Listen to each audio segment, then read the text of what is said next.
Hello, everybody, and welcome back to the We Know the Traitors podcast over here on RHAP. I'm your host, the Duke of Deception, Pooya and Vakili. With me, as always, is my co-host, Brian Scally. And we are joined today by a fellow podcaster who went home very soon. We got Yeah, Mike here with us. Mike, how are you feeling at this hour? I am good. Like I mentioned, I'm a little tired from doing press early because I'm here on the West Coast and everything kind of happens on the East Coast. So, oh well, it's what I signed up for. Mike, I'm glad to hear you're doing well. It's funny, you thought for a long time at the beginning of the game you were a little bit sussed there, so I didn't think we would be getting you necessarily out from a murder here, but a pretty good recovery in your game that they found you to be so threatening. Yeah, it's really interesting. I'm not entirely sure why people suspected me so much. It was just Aaron said, "Oh, I don't get you," and there were other people who were, coming for me, but whatever. It is what it is. Everybody's just sort of going on instinct at that early point of the game, so I get it. Well, what's funny is we got to watch in real time every week you chip away at that accusation, that suspicion, to the point where you end up getting murdered because you have proven your innocence. So how are you able to change the tide like that? Yeah, I don't really know. I think it was just I kept at things. I knew if I stayed vocal about who I thought my number one traitor was, which was Michael John, right from the beginning. There was everything that that guy did was suspect to me. He just came off as so disingenuous. The more I learned about the guy, like he would pretend that he didn't know things about the game, even though he said that he wanted to be a traitor to me. Like the first moment I met him, he said he wanted to be a traitor and we had a conversation about the game, and then all of a sudden he's forgotten everything. So it was really fascinating to me. But I mentioned it a few times. I didn't have the social capital. I don't think I'm not one of the cool kids. I was the oldest guy there, and I didn't have the sway that I think it would have taken to uh, oust somebody, even though he was like on my radar in a big way the whole time. Yeah, no, I mean, we definitely have said it. I think that it's so rare you get someone who's targeted, so heavily early. I mean, you were essentially the alternate boot week one, and then Yep. you come up in like a well-regarded position in the house. Like that's the recovery we don't often see on the traders. So Hmm. I know you don't think that there was a lot, but Mike, why do you think that it was like a struggle to necessarily like find your footing at the beginning of the game? I mean, it was the first time I'd really been in any kind of environment like that, and I mean, I work alone essentially. I do a lot of what I do alone. I'm not out and about socializing. I don't have to do a lot of that for what I do. And while a lot of those other people that I was in the house with, that they're out and about, they're with other folks all day, every day. It's me and my cats. You can probably hear my cat Egg yelling at me every once in a while from the door because I forgot to put him in the bedroom. But whatever, he'll be yelly. Everybody will know. Hey, Mike's got a cat. Hey, as someone who has two cats himself, I love it. And Egg is a Yeah. great name. My wife's gonna Yep. love to find out that your cat's name is Egg. Well, I Mike, have a second cat. His name is Waffles. So yeah, I've got Egg and got a full Waffles. Yeah. breakfast going on there, Mike. Love it. Exactly. Yeah. So, Mike, you are one of the people whose shortlist we got to hear a couple of times on the show of who you were looking at as suspect. Michael Yeah. John, like you mentioned, on that list. You also had Lori and Jasmine. Now, Jasmine gets banished and is out of the game by that point. What was it about Lori that made you feel suspicious? Lori was interesting in the way she approached people. I think it was her method of investigation was what made her suspect to me. Uh, she's a teacher. She's somebody who's used to trying to find things out about people, and she's probably very well versed in child psychology. So I felt that that was coming at me a lot, and it was just like, Hmm. she's trying to get to me somehow, and I don't know what the deal is with her. So that's why I suspected her. Jasmine, that whole thing really, it kind of upset me when it went down um, in the edit when I finally saw what had happened, because Cedric had come off and said, "Hey, she said XYZ about traitors chose the people, we chose the people who were going to be picked for sinners and saints." And then in the edit, you see she didn't say that at all, and I'm just like, what? Oh my gosh, I bought what Cedric was selling, and I'm not saying that he did anything maliciously because that's not who Cedric is. I've gotten to know him quite a bit, and he's a good egg, like he's a good guy. And I think it's just he's he's a mess just like the rest of us faithfuls were. So um he thought he had heard something, or I don't know. I really don't think it was a malicious thing at all. Yeah, it can happen, but like you said, he's a good waffles. I Yeah. think that he's someone that you were very much clocking early, though. I think in the first round table, you swerve from I'm gonna go after Rebecca to no, it's Cedric we all need to be looking at. Well, the reason is that he was a sower of seeds. He was always planting little seeds, and to me, that's what something, I don't know, maybe somebody who's not such a great trader would do early on in the game, is try to plant some seeds. But later on, I was kind of with Lauren on this track as well. Like, oh my God, we just got to be rid of this guy because he's just so distracting and all of those kind of things. And like I say, that's just his personality. It's just who he is. But in the game, it was so difficult to sort of like push all the noise aside because that was. I've watched a few seasons of the Traitors, and I think I was with the noisiest group of people ever. It was pretty wacky. As someone who's watched all the English speaking ones, Mike, I think I would co-sign that. I think you definitely got a rowdy bunch here that you Mm. were locked in with. A very, very love to be loud bunch. How many Trader seasons have you seen? Like 4 or 5. Yeah, Okay. like just different English speaking ones. Mhm. But Okay. yeah, it was pretty noisy. Now, having seen a couple seasons, I know that you will talk about true crime quite a bit. Were you hoping to come in on the other side of that and try your hand at being a traitor? And how do Not you think you would have really. done? No, okay. Mm, no. No, not really. I mean, uh going in because I already have a bit of a following and that kind of thing. I was a little worried about how my brand might be affected by me being a traitor because, I I talk about some pretty hard things, and it's always from a victim community kind of standpoint, that kind of thing. So I didn't think that traitor was a good fit for me right off the bat, and I told people that stupidly, which is I think why they they came for me a bit, because I said I didn't want to be a traitor, and they're like, everybody wants to be a traitor, you're lying, only a traitor would say that. Of course. So had one of the traders gone out and there was a recruitment and they were like, we're gonna knock on Mike's door. Let's bring Mike over. At that point, would you have joined? Like once the game had started, would you have joined and you had I played would it have. out a Yeah. little? Yeah, absolutely I would have. Yeah. I mean, why not? You get Hmm. to you. I think I don't know if they're ever going to have like a global all stars kind of thing, like drag race cut.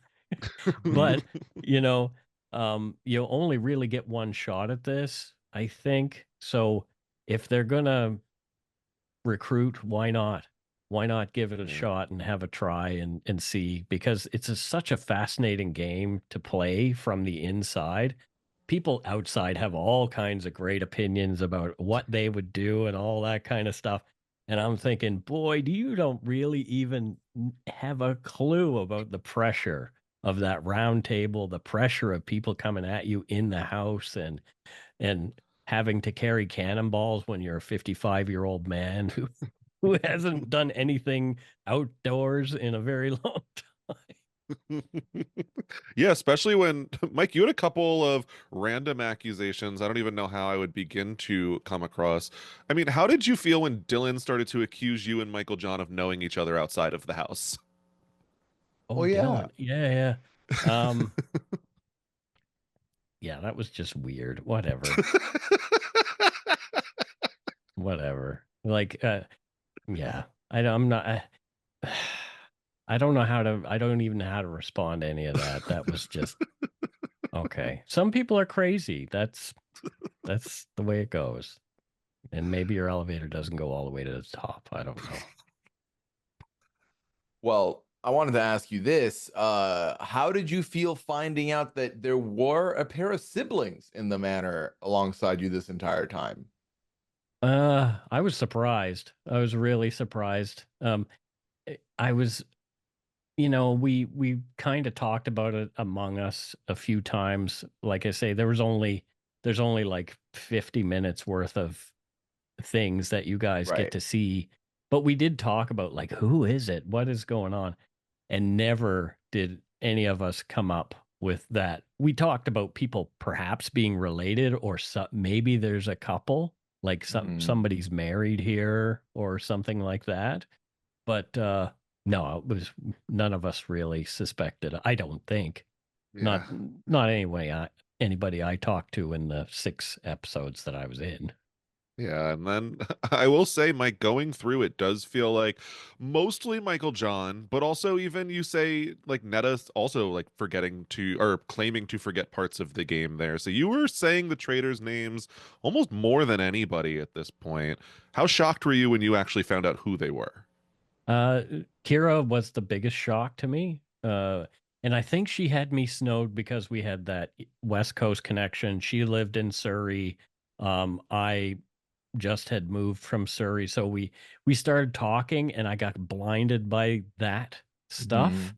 Uh, yeah, she was the biggest surprise to me.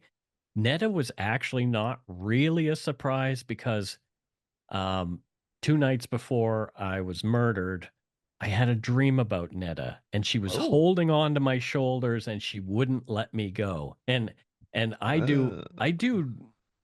don't think I'm psychic or anything weird like that, but I do dream work and work things out while I'm sleeping. And so it's like, what is my subconscious trying to tell me here? Maybe have another look at Netta. And, I really didn't get a chance to have much interaction with her after I had that dream. But at the same time, had I stayed another day, I might have been more up in her grill, if you know what I mean. Mhm. Well, Mike, I know we're running out of time here, but I do want to give you the chance to let our audience know where can they find you, what is your podcast, and all the stuff there. Get a plug in. Okay. I've written 2 books. One is Okay. called Murder, Madness, and Mayhem, and that's all about true crime. There's some Canadian cases and some other worldwide cases there. My second book, also a bestseller, is called Strange, Spooky, and Supernatural. And that's more about the weird kind of things that go on in the world. You can find my first podcast, my main podcast, Dark Poutine, at darkpoutine.com or anywhere else in on the planet that Love that you can name. find a podcast. Yeah, there's a story behind that. Oh, And there's also Supernatural Circumstances, which is my second podcast that I do with Morgan Knudsen, who you've seen on Paranormal 911 and Haunted Hospitals, and now My Haunted Hometown. So, yeah, I just got my hand in all kinds of different things. That's awesome. lovely. Mike, it was super fun talking to you today. Sad you're out of the game, but like I said, quite the comeback. I would hang your hat on that. Thank Yeah. you All very much, guys. I appreciate that. right. Have a nice day, Mike. Take care. Okay, you too. Bye. Hello and welcome back to the We Know the Traders podcast, everybody. I'm your host, the Duke of Deception, Pooya Zanvikili. With me is my co-host, Brian Scally. and we are here with the man of the hour. They should change the title for episode 7 to the Aaron episode. Aaron, how are you doing? I'm better now. I'm better now. You know, I'm free. The shackles are off. You know, no one's gonna kill me in my sleep. So There I you don't go. have to draw anything ever again. You know, so I'm Aaron, coming in, how much of the Traitors had you seen before? How big of a fan were you? well, I told them I've seen like every episode of every country, but I may not have been fully honest. You know, no, I didn't see much when I first got a heads up. I didn't see much. I applied. But then once I got to that second stage, I did watch quite a bit. I caught right up real quick before we got to that second part of the casting. But no, I became a quick fan. I really did. I didn't start a fan, but then I became a quick fan. And I've seen most episodes, a lot of different countries. So Nice. I caught myself up quick. I'd love that. So then after catching up before going into the manor, were you hoping to be a traitor, or were you like, I'm gonna be a faithful detective up in here?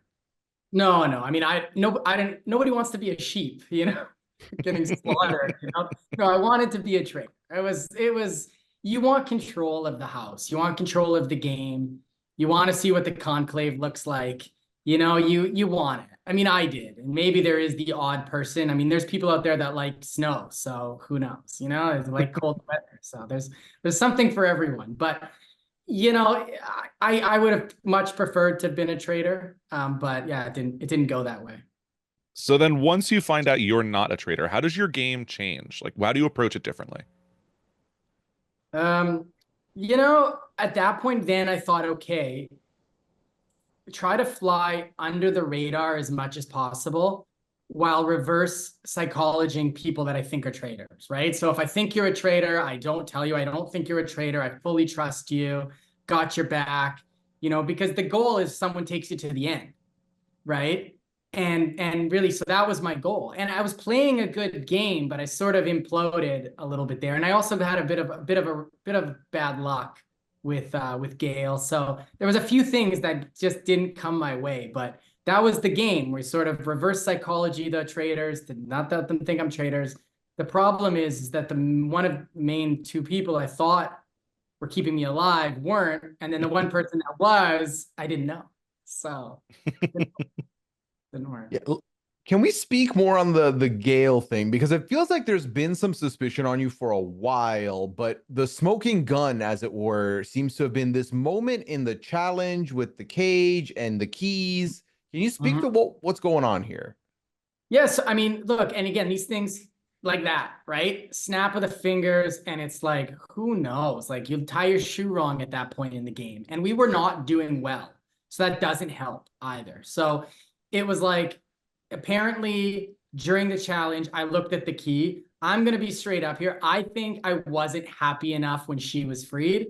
You know, this is, you know, my wife can contest, you know, I'm a pretty level person, right? So even if I won $10 million tomorrow, trust me, I'm going to be excited, but I'm probably not going to jump for joy. You know, I'm going to be internally very happy.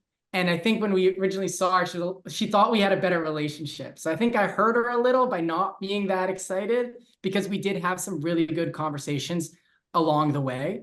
And I think just staring at the key, I guess, which I probably just looked at the keys, you know, for whatever reason, I decided to look at the keys in that moment. She was like, okay, no, it's too much. And part of it was, yes, when you start to have bigger conversations with people, even the people you trust, and this was a misstep I made, is I opened up too much to Gail. So she actually thought, I mean, her words, not mine, that I'm smarter than I am, right? So she was like, oh, he's really smart. We don't know who he could be. And you get suspicious, right?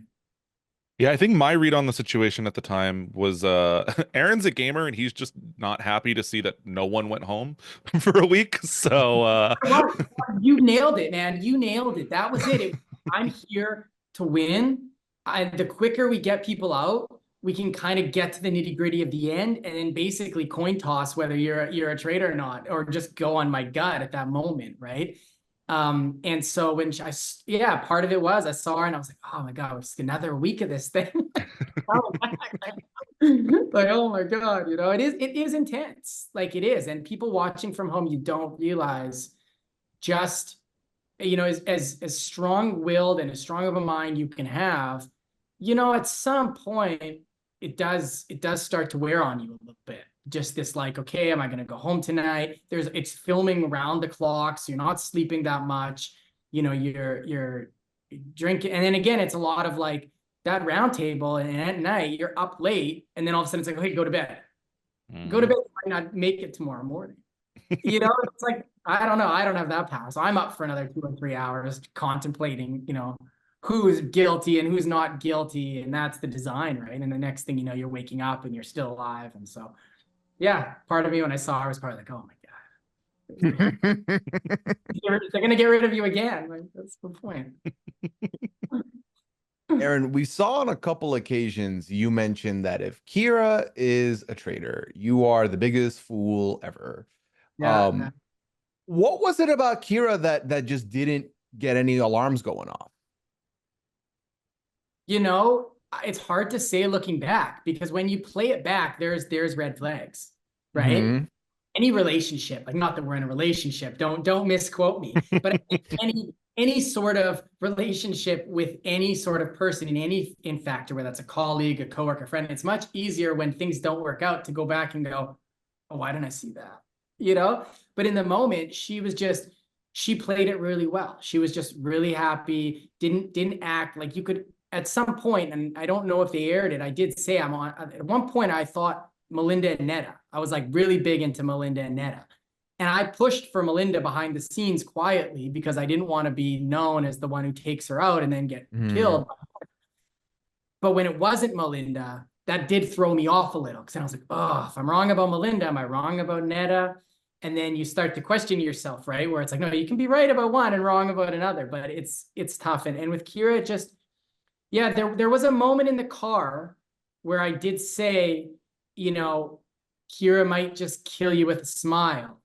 And I did mean it. I thought maybe this is it. She's just really playing up that nicety because she's a traitor, but there was never enough to get her. And also the group, right? It's very hard. And I'll credit Cedric. He takes shots. This man takes shots. He does not care. But it's very hard to take so many shots and stay alive. Because when you start blaming people, people start coming after you, right? So I wasn't my game. My game was not to blame, right? So if the group wasn't going after Netta, or after Kira, I'm not going after Kira. And I mean, poor Mike. Honestly, at first I thought Mike, but by like the third round, I'm voting for Mike because it was safe. I just knew, I'm like, what, he probably isn't. I'm like, but I don't want to get under anyone's radar that like I'm going to maybe go after them and then all of a sudden they kill me, right? So there just wasn't enough group push to get Kira. And then for me, it was just, there wasn't enough red flags, I guess, in the moment. That's totally fair. I'm curious. I like the staying under the radar strategy. Now, obviously, it doesn't fully work out for you this time. If you were to change something about your game, what would you have done differently, or what would you tell a future player to do differently? So for me, my issue is that when I got too comfortable. I'll tell you right now, I got too comfortable. I think it was week 7, I believe it was at this point, or day 7 at this point. Sorry. I think I was just too comfortable. You have to really push through that sort of like, when you get past that 5th, 6th day, it's like, okay, you got to keep going with the same level of your game. And I let my game slip a little. I changed my game plan. I started to go after Lori. I started saying, okay, Trina, let's get Cedric out. I changed my game. Don't change your game. Stick with your plan the whole way through. And if I would have done that, who knows? Who knows where I would be? You never know, right? But I feel like I changed my game plan. I kind of not changed it, but I detoured a little bit and started being more outspoken. And I shouldn't have done it. I should have just stuck with my plan, stayed where I was. The group wanted Michael John. I should just went with Michael John. It's such an easy target. Michael John goes, they kill Gail maybe the next day. Who knows, right? And then all of a sudden, the person that wants to kill me is gone. Or maybe they kill Tirana and then Tirana's gone. And you know what I mean? All of a sudden, I don't have that heat anymore, right? So, because as fast as the heat comes on, it does disappear quick. Like it's surprising, right? Like the first day, there was a couple people talking about me and it was gone. you know, and then it was like, then it came back. Yeah. So yeah, stay the path, figure out your path and stay the path. Don't change. And I think that's for my future self. So one last question for you here, Aaron. We saw Kevin have a big reaction to your exit. So clearly the two of you had a good bond here. Who else were some of your closer bonds in the manor?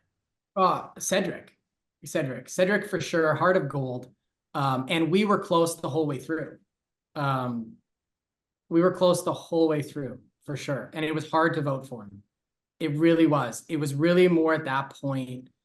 I'm probably going home. Do enough people want to vote for Cedric? Mm-hmm. You know, and it was like, it's him or Michael John. It was like a coin toss at that point, you know? And it was like, but it's again, yeah, I came close with him and Kevin for sure. And Kevin too, same thing, right? You know, friends after the show, for sure. Mm-hmm. Good to hear. No. both good people. Yeah, I forgive him. He gets out, and if wherever he lands, you know, I have no hard feelings for either of them at all. It's a game, you know, at the end of the day.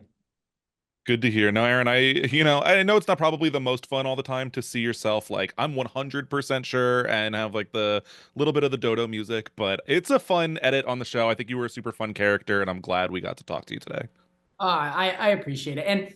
And just the last note on that, it's, you know, you tell yourself before you go, I'm not going to be that person. And then you end up giving some dumb speech and you're the biggest idiot. Why not? I always say do it. I'm like, get the moment. You get your moments by doing it. Exactly. Yeah. Well, we did talk about this last night. We did love your ending line when you stand up to reveal you're a faithful, where you're like, you were honestly the worst faithfuls in history, because I mean, in English speaking history now, this is the longest streak of traitors not gone out, which we did love that exit. Yeah. Well, you got to say it. You know, I was like, it wasn't planned, right? So yeah, I've been told before by people who love me that my best lines are not planned. So I just try not to plan. Now you just what's in the moment, and in that moment, I hate all of you, and